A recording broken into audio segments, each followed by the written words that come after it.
우리가 한 세상 살면서 참 힘든 일, 곤고한 일, 또 답답한 일, 또 슬픈 일, 괴로운 일들이 얼마나 많이 있습니까? 그래서 예로부터 우리 인생을 가리켜서 고해와 같다고 표현하지 않습니까? 한 사람이 이제 배를 타고 먼 바다를 항해할 때 언제 그 암초에 부딪히는지, 언제 풍랑을 만나는지 알 수 없는 것처럼 우리 인생이 그와 같다는 겁니다. 또 오늘 본문을 보면은 우리 인생이 광야와 같은 것을 볼 수가 있습니다. 광야하면 얼마나 참 삭막하고 메마르고 비바람치고 먼지가 날리고 생각만 해도 참 피곤하죠. 이게 우리 인생이라는 겁니다. 그래서 전도서 7장 13절 14절에 우리 인생을 전도서 지혜자는 이렇게 하나님 말씀으로 표현하죠. 하나님께서 행하신 일을 보라. 하나님께서 굳게 하신 것을 누가 곧게 하겠느냐. 그러면서 형통한 날에는 기뻐하고 곤고한 날에는 되돌아보아라. 이 두 가지를 하나님이 병행하게 하사 사람이 그의 장래일을 등이 헤아려 알지 못하게 하셨느니라. 무슨 말씀입니까? 하나님께서 우리 인생 살아가는데 두 가지 때를 주신다고 그랬습니다. 어떤 때라고 그랬죠? 형통할 때, 그 다음에 곤고할 때. 형통할 때를 주시면 기뻐하고, 곤고할 때를 보면 우리 자신의 삶을 좀 잘 되돌아보라는 겁니다. 우리의 살아온 삶의 여정을 돌아오면 이 말씀이 아주 적중한 것 같아요. 우리가 살아오면서 어느 때는 형통한 때, 아주 잘 나가던 때도 있었죠. 또 어떤 때는 정말 곤고하고 답답하고 끝이 보이지 아니하고, 때로는 심지어 생을 좀 마감하고 싶은 막 그런 충동도 없잖아 일어나는 그런 일들이 없잖아 있습니다. 이게 우리 인생이라는 거예요. 이 광야 같은 인생. 오늘 본문에 보면 이스라엘 백성들이 광야를 걸어가는 동안에 40년 동안 방황한 것을 볼 수가 있어요. 이 지도상에 이렇게 보면은 지금 지역이 이스라엘 백성들이 40년 동안 방황한 지역이 어디입니까? 애굽에서 이제 출발을 해가지고 하나님이 허락하신 가나안 땅, 요즘에 보면 팔레스타인이라고도 표현하고 중동 지역이라고도 표현하죠. 그런데 그 거리는 한 주간 동안 정도면 충분히 걸어갈 수 있는 거리인데 40년을 방황하게 된 겁니다. 얼마나 힘들었고 얼마나 곤고했겠습니다. 이 광야에서 더군다나 철저하게 이렇게 하나님이 훈련시키셨지만 그들의 범죄한 결과로 인해서 그런 긴 동안 연단을 받았다고 하는 사실입니다. 우리 사람이 당하는 그 고난 가운데 특별히 이 징계로서의 고난이 있습니다. 하나님 앞에 죄를 지어서 당하는 그런 고난이 바로 징계인 겁니다. 마치 부모가 자식을 훈계하고 그를 가르치듯이 하나님 아버지께서는 우리를, 그의 백성을 그렇게 죄를 지었을 때 사랑으로 책짓질 하신다는 겁니다. 또 다르게 표현하면 죄를 지어서 당하는 고난이 있습니다. 옛날 이스라엘 백성이 그랬고 오늘날 이 시대를 살아가는 사람들이 하나님 앞에 범죄하는 이 행위들, 특별히 코로나가 온 가장 성경적으로 그 요인이 뭡니까? 얘기한다면 그건 100% 창조주 하나님, 이 조물주, 이 주권자이신 하나님을 배신하고 하나님 자리에 다른 것을 대체시킴으로 말미암아, 그러면서 얼마나 하나님 앞에 마구 죄를 지었습니까? 사람과의 관계, 세상 속 이 죄의 결과로 인해서 이 코로나가 이 땅에 하나님께서 징계로서 내려주신 것이 분명한 겁니다. 이런 죄를 통한 어떤 결과로서 당하는 이 재앙. 그렇지만 또 하나님께서는 죄가 없어도 그 백성을 훈련시킬 연단으로서의 고난이 있습니다. 광야를 살아가는 동안에 그 하나님 나라 백성으로 자격을 갖추게 하고 순수하게 아주 깨끗한 백성으로 준비하고 그렇게 살아서 하나님 앞으로 인도하려고, 그런 의미에서 하나님께서 우리에게 광야 같은 세상 살아가는 그 백성을 훈련하신다는 것. 그러나 다른 측면에 또 일반적으로 보면은 우리 사람이 당하는 그러한 고난을 보면은 질병으로서 건강상 이유로 참 평생 고생하는 분 많이 있잖아요. 때로는 자녀로 인한 그런 고난, 때로는 경제적인 문제로, 때로는 사람과의 어떤 관계 문제로 인하여 예상치 않게 많은 고난, 어려움. 정말 광야라고 하는 표현이 맞는 것 같아요. 광야. 괴로운 인생길 가는 몸이 편안히 쉴 곳 아주 없네. 광야에 찬바람 불더라도 앞으로 남은 길 멀지 않네. 이런 찬송가 가사가 있는데 우리가 이 세상 속에 살다면 그 가사가 얼마나 마음에 와 닿는지 몰라요. 광야 같은 세상 살아가는 이스라엘 백성들에게 오늘 본문은 뭐라고 말씀하고 있습니까? 특별히 이 신시대, 새 시대를 맞이한 그 이스라엘 백성들에게 하나님이 말씀합니다.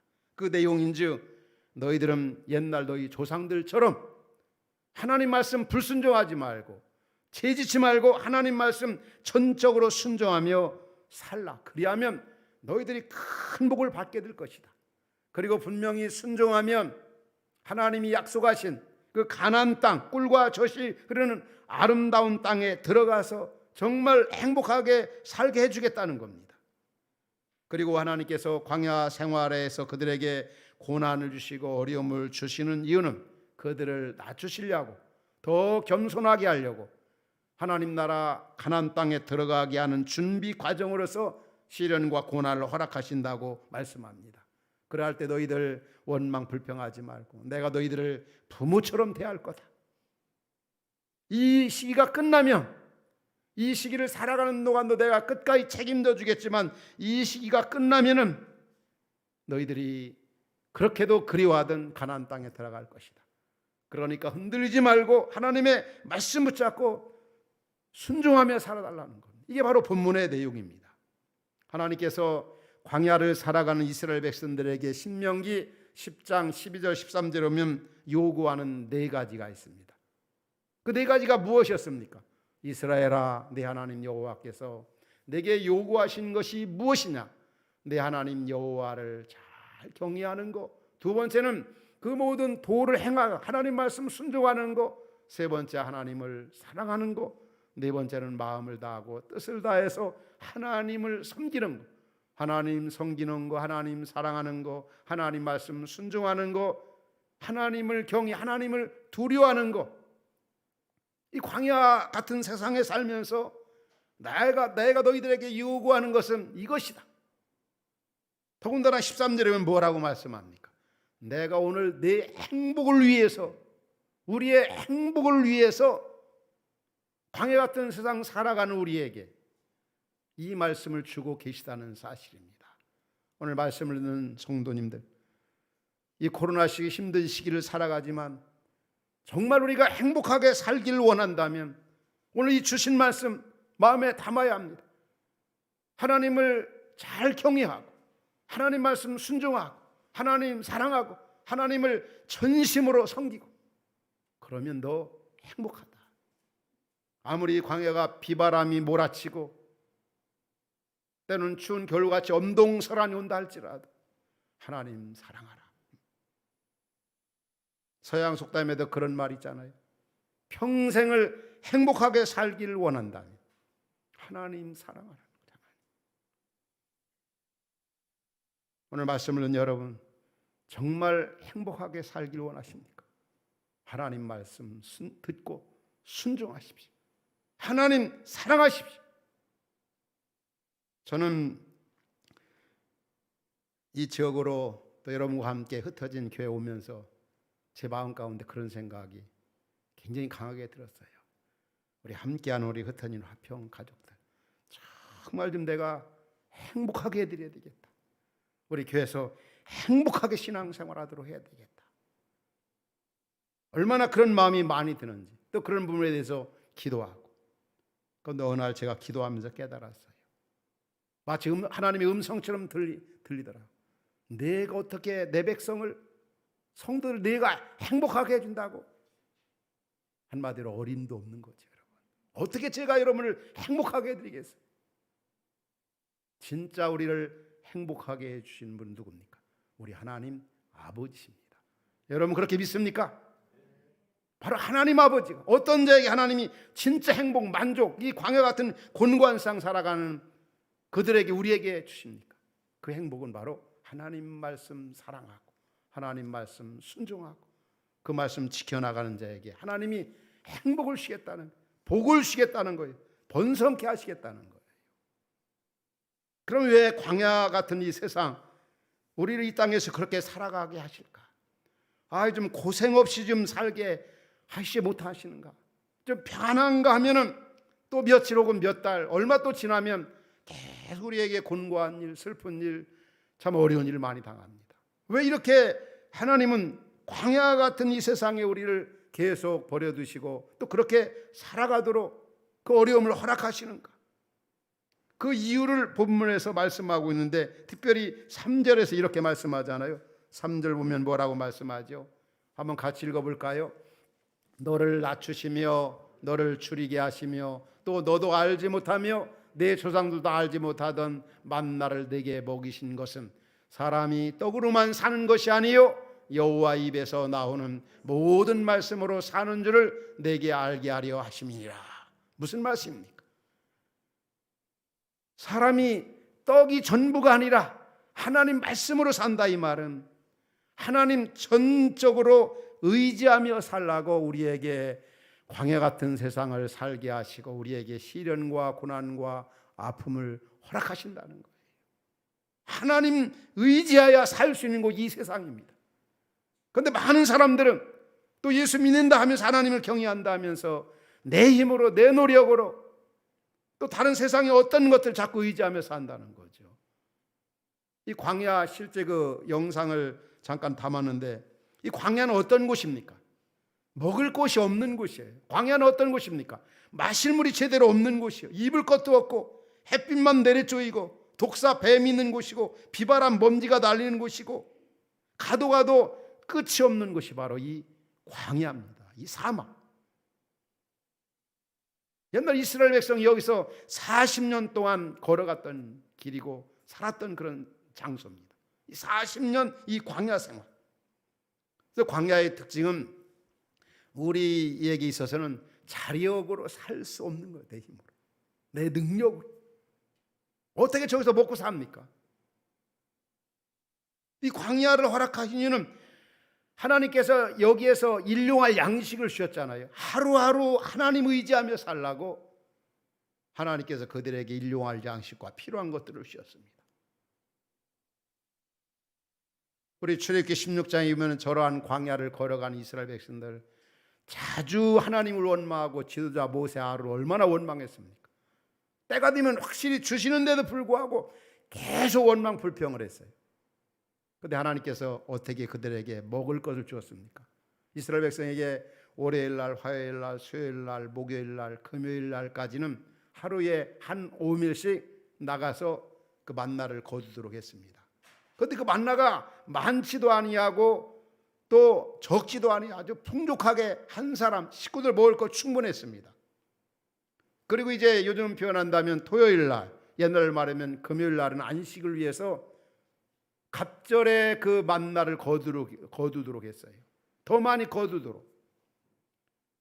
그런데 어떤 사람들은 평일에 한 오밀씩 거둬야 되는데 두 오밀씩 거두고 더 많이 가졌던 사람들은 그 다음날 보면은 벌레가 나고 냄새가 나서 먹지를 못했어요. 또 어떤 사람들은 심지어 안식일, 요즘 말하면 주일날까지 나가서 만나를 거두려고 했습니다. 그런데 거두지를 못했습니다. 믿음이 없는 그런 모습이죠. 하나님께서는 이스라엘 백성들에게 일용할 양식, 필요한 것들, 저녁에는 메추라기를 내려주시고, 바로 이 하나님이 광야 같은 이 코로나 시기에 살아가는 우리의 하나님이고 우리도 그런 방법으로 대하신다는 거예요. 좀 한 번에 왕창 주시지 왜 그렇게 좀 갈급하게 하루하루 살게 하셨는가?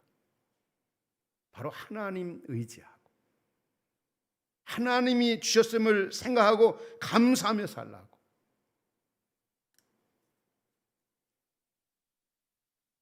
저는 개척 초기에 처음에 이런 것들을 경험을 했어요. 여러분과 오래전에 나눈 그 말씀인지도 모르겠어요. 제가 섬겼던 교회 목사님이 전화가 왔어요. 왜 개척했는데도 연락도 없느냐고. 우리 그 전도기관에서 이렇게 협력을 좀 하겠다고. 그래서 제가 뭐 거절할 수 있겠어요? 그래서 이 전도기관에서 매월 몇만 원씩 이렇게 참 이렇게 보내줬어요. 얼마나 감사합니까? 그 귀한 일이죠. 참 그 어려운 가운데도 KBI 모아가지고 한마디로 개척교회 하는데 매월 보내주는 거. 그런데 그때 초기에는 그런 생각이 들었어요. 매월 지출해야 할 금액들이 많다 보니까 그 한 번에 좀 보내주면 안 되나. 그냥 7만 곱하기 12하면 얼마입니까? 84만 원. 한 번 보내주면 좀 이렇게 필요한 곳에 쓰고 싶은데 매월 7만 원씩 보내주니까 그땐 약간 좀 그런 아쉬운 생각이 들더라고요.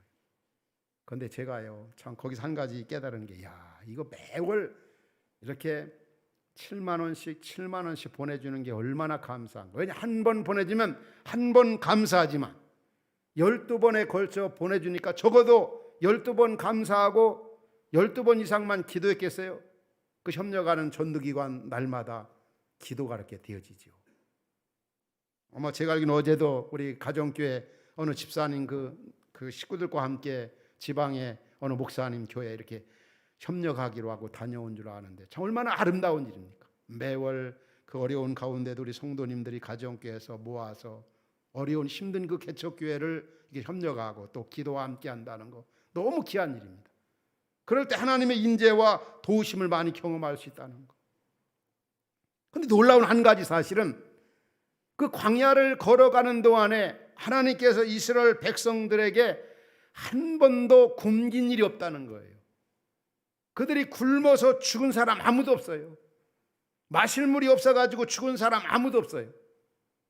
그때 이스라엘 백성들이 이 광야를 걸어갈 때 인구수가 얼마나 되는지 아세요?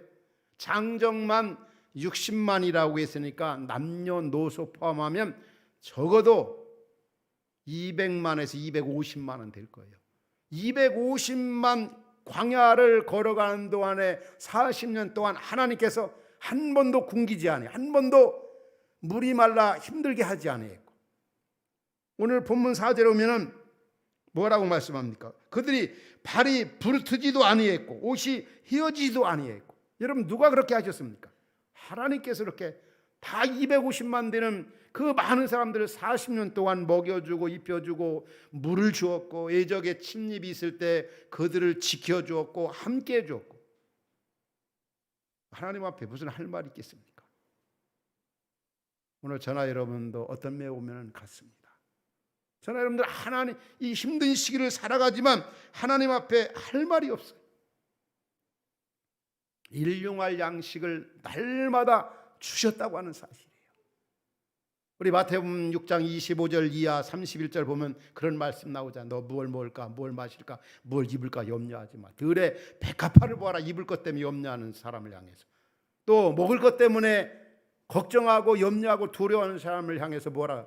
공중에 나는 새를 보아라. 새도 먹이시고 들의 백합화도 입히시는데 예수님을 주시까지 우리를 사랑하신 우리 하나님 아버지께서 왜 먹을 거, 왜 입을 거, 왜 우리의 생에 책임져주시지 않겠느냐.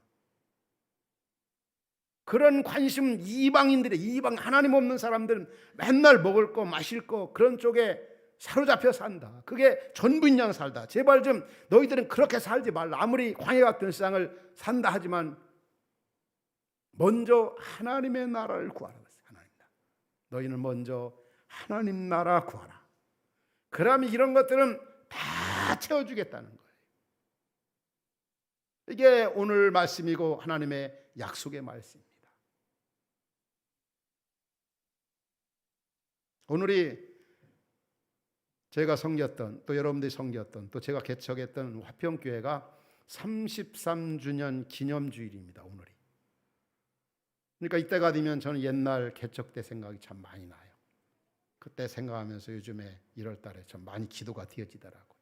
왜냐하면 그때를 이렇게 생각해 보면은 참 지금까지 이렇게 우리 교회를 인도해 주신 그 은혜, 그 사랑이 얼마나 감사한지. 실적으로 개척 초기에 23평 분양은 받았지만 분양받은 액수보다 대출받은 액수가 더 많았어요. 그런데 놀라운 사실은 93년도에 그 IMF를 맞이하면서 은행 이자가 29.4%나 됐었어요. 그런데도 한 번도 오늘의 일일까지 대출받은 연체된 적이 한 번도 없고 또 우리 교육자들 사례비 정해진 그 주일에 그 정해진 날짜에 한 번도 연기된 적이 없다는 것. 뭐 그것뿐만이 아닙니다. 주님의 일을 하는 데 있어서 때마다 시마다 하나님께서 얼마나 이렇게 채우시는지. 또 이곳에 흩어져도 마찬가지죠. 우리 흩어진 여러분들, 우리 성도님도 많이 그런 것을 경험하고 있습니다. 저는 허드슨 텔러 선교사님이 한 얘기를 참 지금도 늘 마음에 떠나질 않아요. 하나님의 일을, 하나님의 영광을 위해 하려고 할 때 하나님께서 필요한 것들을 충분하게 공급해 주신다. 여러분 그렇게 믿습니까? 바로 하나님은 광야 같은 세상을 살아가지만 우리에게 때를 따라 필요한 것들로 채워주시고 인도해 주시고 보호해 주시고 함께해 주시고, 그럼 왜 이런 어려움과 고난을 주느냐? 감당할 수 있기 때문에 주시는 것이고, 또 하나님을 전적으로 의지하라고, 세상 의지하지 말고 하나님 의지하고 살라고 우리에게 시련과 고난을 주시만, 그 시련과 고난과 비교가 되지 아니하는 하나님의 임재하심과 동행하심과 하나님이 주시는 그 복들이 더 크다고 하는 사실이에요. 그래서 저는 여러분들 하나님 앞에 할 말이 없어요. 왜? 하나님께 너무나 충분하게 이기하시고 채워주시고, 돌이켜보면 여러분 코로나 시기를 살아가지만 하나님께서 그런 시기 속에 주신 은혜가 얼마나 많이 있습니까? 우리 그런 생각을 자주 하지 않습니까?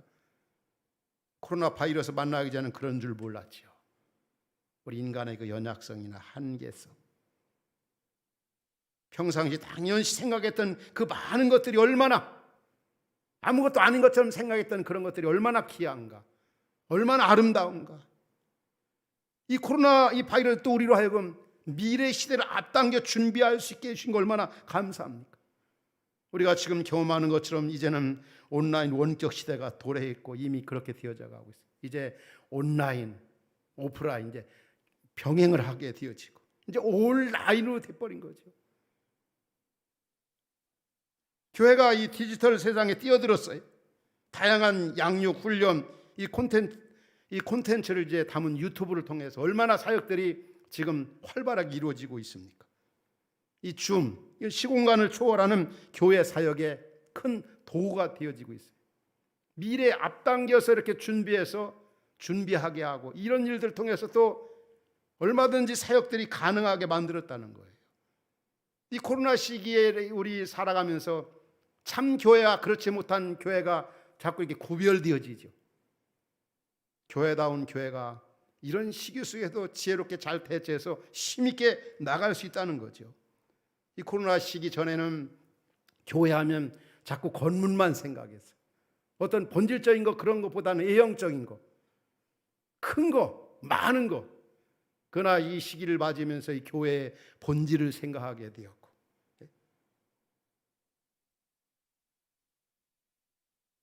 이 유익을 가져야 되는 게 참 많다는 거죠, 여러분.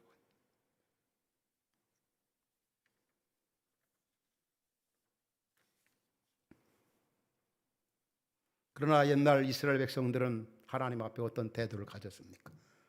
하나님 의지하고 하나님 앞에 순종하며 살라고 해서 그들은 계속되는 불평, 원망, 입만 열었다면 계속 하나님을 원망하고 지도자를 원망을 했습니다. 그 결과로 인해 그들이 얼마나 비참해졌습니까? 아무도 가나안 땅에 들어가지 못하고, 모세는 멀리서 느부산에서 가나안 땅 바라보고 하나님 앞에 갔습니다. 그 여호수아 갈렙만 하나님 약속하신 땅에 들어간 이유가 믿음으로 순종한 그런 사람이었기 때문에 그렇습니다. 오늘날 우리도 하나님 앞에 가져야 할 자세가 뭡니까? 광야 같은 세상 살지만은 어떤 상황 속에서도 우리는 원망 불평하지 말아야 되고, 어떤 상황 속에서도 좌우로 흔들리지 말아야 되고, 낙심하지 말아야 된다. 그럼 이 광야 생활에서 승리의 삶을 살기 위해서 붙잡아야 할 몇 가지 말씀이 있습니다. 첫 번째는 무엇보다도 이 하나님이 과거에 주신 그 은혜를 기억하는 거예요. 첫 번째로는 과거에 하나님이 주신 은혜를 기억하는 것. 힘들거렸고 낙심이 되고 미래에 대해서 불안한 마음이 닥쳐올 때 여러분도 어떻게 극복하시겠습니까? 그럴 때 예로부터 오늘의 일까지 주신 하나님의 은혜를 한번 생각해 봐요. 야, 그때 그렇게 어려웠을 때도 하나님 은혜로 내가 이기고 감당했는데, 성경은 감당할 시험밖에는 허락지 않는다고 그랬어요. 하나님이 주신 과거로 돈의 주기까지 주신 은혜를 생각하면 감사한 생각이 되어져요. 두 번째는 하나님 아버지가 어떤 분이신가를 기억하는 거예요. 묵상하는 거예요. 하나님을 묵상하라. 우리 하나님 아버지가 어떤 분입니까? 우리 하늘에 계신 우리 아빠입니다. 우리는 그의 백성이에요. 그분은 전능하신 분이에요. 그분은 전지하신 분이에요. 힘들고 어렵고 너무 불안할 때 우리 하나님 아버지를 묵상하는 거죠. 그 위대하신 하나님, 주권자이신 하나님. 그럴 때 마음에 담대함이 생겨지죠. 야, 이분이 우리 아빠구나. 나는 그의 백성, 그의 자녀다. 또 한 가지는 하나님의 약속의 말씀을 꼭 붙잡는 거예요. 하나님의 약속의 말씀 붙잡는 거예요. 하나님은 그 약속, 그 나라 갈 때까지 우리를 지켜주시고 보호하시고 함께하시고 그 나라에 도달할 부활의 주님을 만날 때까지 나를 책임져 주신다는, 졸지도 아니하시고 주무시도 아니하시고 나를 지켜주신다는 이 하나님의 약속의 말씀 붙잡는 일이 얼마나 중요한지 몰라요. 천국에 다다를 때까지 이 광야 같은 세상에 승리하는 길이 바로 하나님의 약속의 말씀 붙잡는 거 얼마나 중요합니까? 그럴 때 마음에 평안함이 있습니다. 마음에 기쁨이 있어요. 마지막 한 가지는 무엇보다도 하나님을, 이런 하나님을 전적으로 의지하는 겁니다. 의지하는 거. 우리 시편 73편 25절에 보면 시인이 그렇게 말합니다. 하늘에서는 주 위에 누가 내게 있으리요. 땅에서는 주밖에 사모할 자가 주님밖에 없다고. 주님밖에 없습니다. 주님밖에 없습니다. 우리 사람이 살아가면서 그 어린 시절부터 노년기까지 그 과정을 대략 살펴보면요, 어린 시절에는 자녀들이 참 부모를 많이 의지합니다. 부모밖에 없죠. 조금 자라면 이제 소년 시절 같은 경우 되면 이제 친구를 많이 의지하고 관계하며 살죠. 근데 때가 되면 이제 남녀가 만나 결혼합니다. 이제 부부를 서로 의지하죠. 아내, 남편 의지하며 서로 도우며 살아갑니다. 조금 더 시기가 지나면 이제 자식을 낳아 기르면서 자식을 양육하고 자식에게 전 소망을 두고 막 자식을 때로는 너무 의지하고 자식의 소망을 두고 살아가는 것. 그러다가 이제 더 나이가 들면은 중년이 되고 노인이 되면은 자꾸 돈을 의지하고 사람을 의지하고 돈밖에 없어. 자식도 못 믿고 친구도 못 믿고 내가 잘 나갈 때지. 돈이 있어야, 물질이 있어야 자식도 좋아하고 손자 손녀도 따르고 이거 지켜야지. 이거. 근데 성경은 뭐라고 말씀합니까? 돈을 의지하지 말라고, 사람을 의지하지 말라고, 자식을 의지하지 말라고, 세상 권력 의지하지 말라고. 자신의 건강, 자신이 가지고 있는 어떤 역량, 지식, 성경은 오직 주님만 의지하라. 내 인생을 끝까지 책임져 주실 분 누굽니까? 하나님 아버지. 부활의 주님 만나는 그때까지 우리를 끝까지 지켜주시고 함께할 분은 주님밖에. 많은 사람들이 늦게서야 그걸 깨달아요. 돈이, 자식이, 아내가, 남편이, 부모가 어림도 없습니다. 그렇게 될 수도 없어요. 그렇게 되어서도 안 되지만 그 시편의 기자는 시편 39편 7절에서 뭐라고 고백합니다. 노년에 이르러서 그렇게 얘기합니다. 주여 이제 내가 무엇을 바라리요? 나의 소망이 주께 있나이다.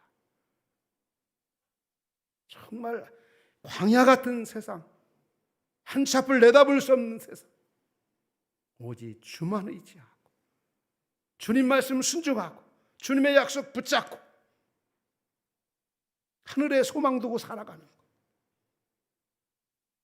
그럴 때 하나님의 임재를 경험하고 하나님의 능력을 체험하게 되고 정말 행복하게 만족하게, 정말 힘든 이 코로나 시기 뭐 백신이 나온다고 하고 뭐 그러지만 또 어떤 변이 또 바이러스가 나올지도 모르고 참 인간적 생각하면 참 불안하지 않습니까?